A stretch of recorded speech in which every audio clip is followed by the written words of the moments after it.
ایک بار ایک لڑکی نے مولانا مودودی سے کہا کہ ایک بات پوچھوں۔ مولا نے کہا بولو بیٹی کیا بات ہے؟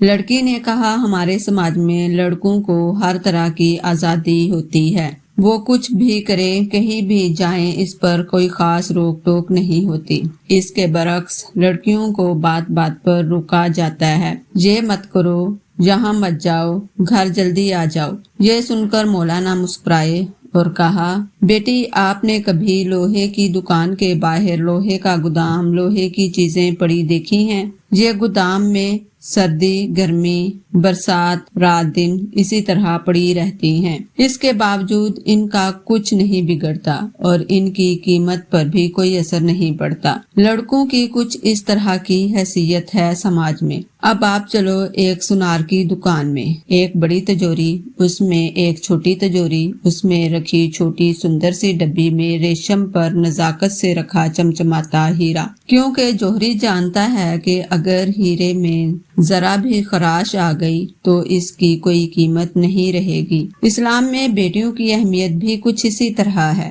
پورے گھر کو روشن کرتی ہیں، جھلملاتے ہیرے کی طرح، ذرا سی خراش سے اس کے اور اس کے گھر والوں کے پاس کچھ نہیں بچتا۔ بس یہی فرق ہے لڑکیوں اور لڑکوں میں۔ پوری مجلس میں خاموشی چھا گئی۔ اس بیٹی کے ساتھ پوری مجلس کی آنکھوں میں چھائی نمی صاف صاف بتا رہی تھی لوہے اور ہیرے میں فرق۔